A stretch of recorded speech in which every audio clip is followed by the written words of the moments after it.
This is Modern Persian Food, a culinary podcast for today's food enthusiast. We talk about classic Persian flavors, modern recipes, and embracing culture and identity through food. I'm Bita. And I'm also Bita. Welcome to our show. Hi, friends. Welcome to episode 128. Today, we're talking about setting your sofreh.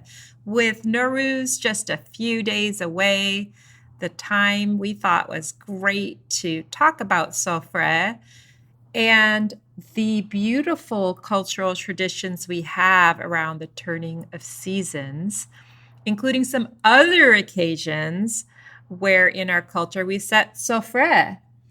One of the common things that I've noticed is candles. Candles are kind of always on the sofreh. I'm joined today with Bita. Hey, Bita. Hi, Bita June. How's it going? Good, thanks. Yeah, I think this is going to be a great opportunity, and I think we promised our listeners to bring them a dedicated sofreh episode. So here it is. And yes, I agree that there are some common themes that seem to be present along all of these different types of sofreh. Again, these are kind of like sofrehs that we set out when there's transition or changing of the season or within life.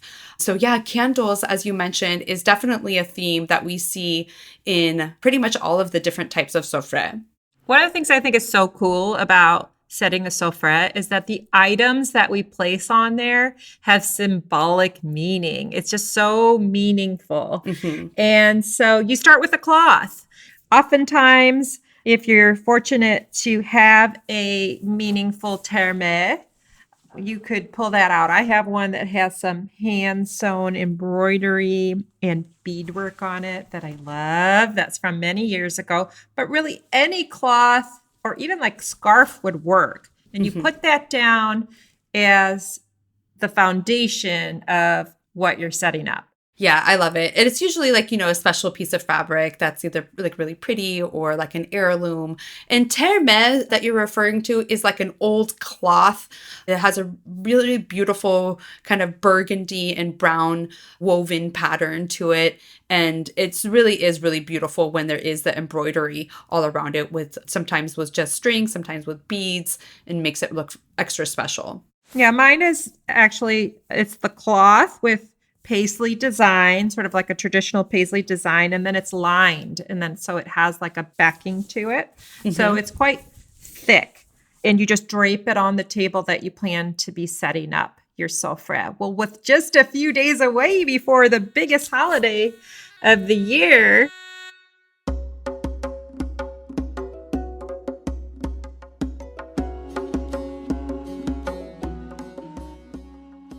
let's talk about setting up for Norouz. Yes, the haftsin. And you know what? As we talk about the haftsin, the sofreh haftsin, and also these other sofreh, you really can take whatever kind of approach that you want. You can have a really big, grand sofreh table settings that can be really big, like almost as big as your dining table, or you can have smaller ones. In previous years, I've set up more compact little types of sofreh that sometimes are on a tray or just like on a little side table. So it really can be customized to whatever your preferences are. Norouz is such a fun time to celebrate with your family, friends, loved ones. Remember good old days, hope for love and prosperity and health and peace in the future.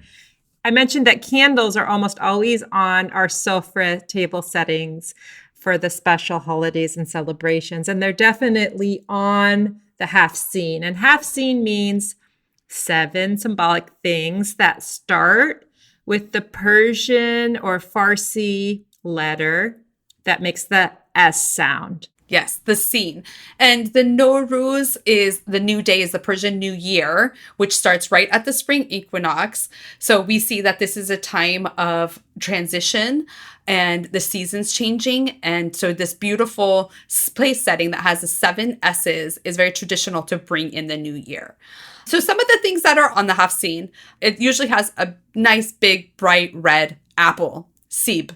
You can have like a big bowl overflowing with apples. You can have just one apple represented, but apples symbolizing beauty. Yeah, and I think it's good to point out that there are actually more than 7 things. Yes. And you can kind of pick and choose.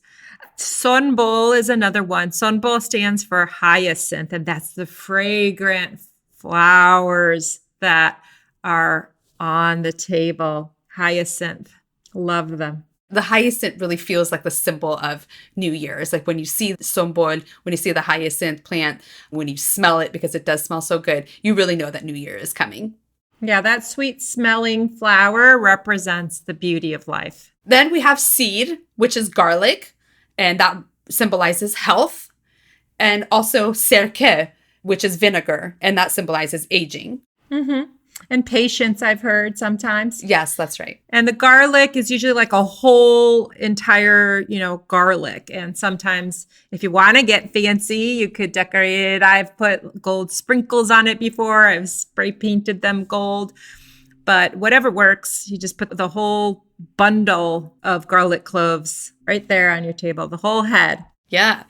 There's senjed, which is a dried Persian olive, and that symbolizes love. Those can be hard to find. If I get a hold of them, I save them sometimes in my freezer and just pull them out year to year. Yeah.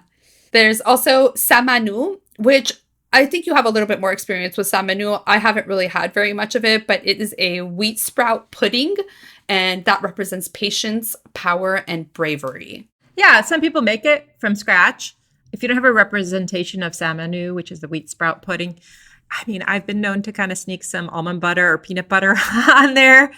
Kind of looks like it, kind of tastes like it a little bit. And hey, we're talking about just symbolic representations of things. So to me, you can use your creativity and your imagination and make it work. Yeah, good point. The sabze, we've talked about this before, is a little green sprouts, and that represents growth in life. And if you don't grow your own sabze, you're welcome to just get like a little kitty grass or catnip or something just representing the blades of the sabze growing. Yeah, wheatgrass too in a health food store. If you happen to come by some, could also work. Another one you sometimes see is seke, and that stands for coins. And sometimes you'll put like shiny coins on your haftsin to represent prosperity and richness of life. You can really customize it how you want it. So one way that you can set up your sofreh is you can have like little cups or little plates, and you can have each item represented on its own plate. You can do kind of a bigger display and kind of share some of the containers that they live in. But really, it's just a beautiful way to express the gratitude as you go into the new year. Really, it's a celebration of new beginnings and a fresh start with Norouz. Yeah. Sometimes people have somar, and that is the sumac spice. It represents the color of sunrise and, again, a new day. Norouz literally means a new day. I love this time of year to celebrate New Year. It's just the birds chirping and the flowers budding and the air is fresh. And it's such a hopeful time to be looking forward to a fresh, hopeful new year ahead. And what really kind of anchors this sofreh, in my opinion, is a really beautiful mirror. And we will see this as a theme in the other sofrehs that we're going to talk about as well. But there is usually some sort of mirror that reflects and you can see yourself in the future in. True. Oftentimes, at least in the good old days, gathering with the family around the Norouz haftsin, you could see yourself and your whole family there in the mirror and take a picture together there. It's really quite lovely. Sometimes there's a fish. Yes. A fish on there. It doesn't have to be a live fish. Usually if you buy a goldfish, it doesn't make it very long with a whole filtration system, but any representation of fish and life and movement is nice to have. And, I've seen fish candies and even like Swedish fish or like a little statue or gummy of a fish works. Yeah. Those are all fun things and traditional things that you can put on your sofreh haftsin. Thank you to our newest partner, Sadaf Foods, for sponsoring this week's episode. Sadaf is the #1 producer of Persian food in the U.S., and they have a huge selection of Middle Eastern and Mediterranean food. They're a Persian-owned family and pride themselves on their authentic and high-quality ingredients that they've imported from all over the world. They're also offering our listeners 15% off select products like kashk, isfand, and their Sadaf Norouz collection with code MODERN15 on their website. Shop online to get all your Persian staples sent straight to your door and get free shipping on all orders over $100. Find them at sadaf.com. So Norouz marks the changing of the season to spring. And when we get to autumn, there is another event called Mehregan. And we actually have a dedicated episode if you want to learn more about Mehregan. But what Mehregan is basically the transition to fall. And it's a time to be thankful and have gratitude and really giving to nature, and it will give back to you. So the changing of the season and the harvests have come.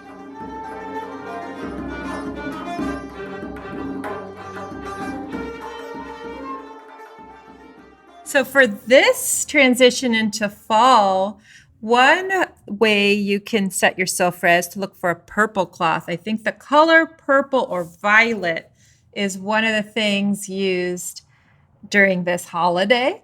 And, to bring that color out in a cloth or sofreh is a great way to start. Again, we see candles. We see aghd. That's another common thread. Aghd, fruit and nuts. Mm-hmm. Fruit, often fresh, but the dried fruit and nuts is something that's seen in almost all of these sofrehs in, these Persian holidays. So start with your purple cloth, and then another thing that you can set on your sofreh that looks really nice with the purple as a complementary color would be big, beautiful sunflowers welcoming the fall season. Yeah, sunflower is really pretty traditional. So some of the fruits that we see at the Mehregan table is apples again, we see pomegranates and grapes. Those are all items that we put on that sofreh. And another common thing that is on the tables is sweets. We do love our sweets. There's also a holy book or a book of poetry on these place settings as well. Good point. These holidays are non-secular. However, a book of poetry, or if you happen to have religious beliefs, a holy book is sometimes seen. Yeah, absolutely. And along with the mirror and the candles on this, it really makes a really stunning way to embrace the new season to come. Yeah, and that brings us to the winter solstice celebration called Yalda.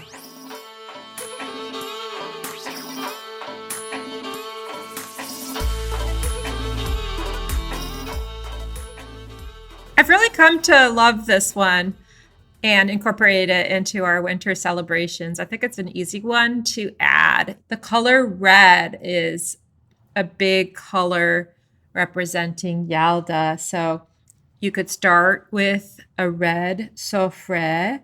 Again, candles, red fruit, pomegranates are really big. They're in season. Again, apples, persimmons, watermelon, and of course, aghd. Yes, Yalda, the longest, darkest night of the year. We stay up late telling stories, drinking tea, and reading poetry. Again, we have a book of poetry on the table here. And it's a beautiful occasion. It's a really family focused. The center of this night is really spending time together. And the color red is the theme here. Yeah, and I added a tradition to our holiday cookie swap party where I made aghd packets and kind of wrote little labels on my packets that I sent home as party favors describing what aghd is. And I had a great response for this Persian trail mix. And it was kind of cool to share that piece of our culture in that way. Yeah, absolutely. So those are some of the main transitions that we celebrate from a seasonal standpoint. But this episode would not be complete if we did not talk about a really beautiful, grand, big sofreh. And that is the sofreh aghd, which we set out when in a wedding ceremony. And this sofreh aghd, it takes on several of the themes that we've talked about, and it's typically very grand and beautiful. And it's set out in front of the bride and groom. They sit at one end of it, and this is where the wedding ceremony takes place.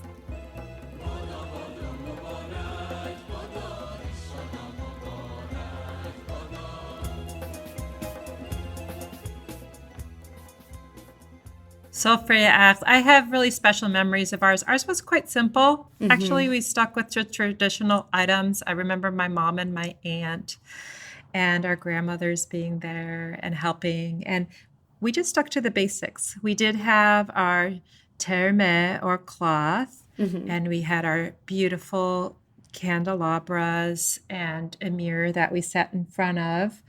We had our sugar cones to rain down sweetness that get ground over our head. And we had flowers and bread and sweets. I think maybe we had some fruit, but beyond that, we didn't really have like every single thing that you sometimes see. And I know that from now spending some time in Southern California in our adult life, that Persian weddings can get really ornate and fancy. And I've seen some super over the top ones with just absolutely beautiful flowers and, like the fanciest that you can imagine representation of every one of these things. So for us, we had a lot of American friends and family and guests attending. And for me, what was meaningful was to kind of write out what each thing was in English and have them understand, why they were there a little bit more than being too fancy, if that makes sense. Yeah, absolutely. So if anyone wants to learn more about Persian weddings, we actually have a really great episode with Nilou, who is a wedding officiant. We deep dive with her in an episode that we'll link in our show notes for you if you're interested to learn more about what a Persian wedding looks like. But yes, the items on the sofreh representing abundance, growth, fertility, some of these well wishes for the future for the bride and groom are all really beautiful. And I had a smaller wedding as well. You can customize this to whatever way that you want. And a little bit more about the sugar cones that you were referring to, either the bridal party or other members. Typically it's females hold this very special piece of fabric over the bride and groom.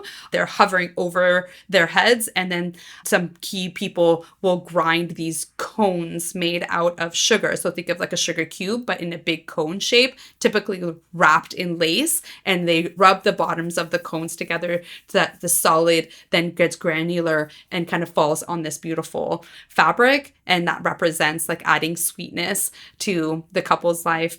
And then also honey is on the sofreh, and what happens with the honey is after the bride and groom are married, that's kind of like what seals the deal. They will each dip a finger into the honey and place it into the other person's mouth so they can taste the sweetness of their new life together. Yeah, I don't think we actually did the honey ceremony, but that's really sweet. Brings sweetness to the couple along with the sugar. Eggs are often on there, symbolizing fertility. Coins for prosperity. Again, you sometimes see those shiny new coins. We also had coins kind of as we entered thrown up on us. Oh, fun. Yes, the little Mubarak bod. They have like little thin, very light types of coins so that you can kind of like shower. Yeah, you're not getting it in your eye or something. Rose water. And sometimes esfand, which is the wild rue that's burned to ward off evil spirits. Other things you sometimes see are nuts, almonds, hazelnuts, and walnuts, again representing fertility. And candies and sweets, shirni. We have a little white kind of bumpy candy called Norouz. I know in ours we had Jordan almonds, those hard candy-covered almonds. And sometimes you'll see Persian rock candy as well. Yeah, nabat, or even just little cookies that people can share afterwards too, to get that taste of the sweetness of the wedding. Absolutely. Yeah, so then you do get to actually pass that around. It's a living sofreh. Yeah. After you look at it and sit in front of it and have your ceremony and take pictures of it, some folks end up passing around the sweets we did. Yeah. Great. Well, we hope that you've enjoyed this episode. It's a compilation of the different types of sofreh in Persian culture, in addition to setting sofreh in your own homes and gathering around with your loved ones. So we hope that you will start with the Sofreh haftsin this season, just a few more days until Persian New Year, until the spring equinox. And we have best wishes for you all for a happy and healthy New Year. Happy New Year. Happy New Year. Thank you, Bita June. Thank you. Until next time. Bye. Bye-bye. You've been listening to the Modern Persian Food Podcast with Bita and Beata. Thanks for spending time with us. If you've enjoyed what you heard today, consider telling a friend or giving us a good rating. You can subscribe to our show for free on your favorite podcasting app or find us online at modernpersianfood.com or on Instagram for the recipes and information we talked about today. We'd love to hear your thoughts and see you next time.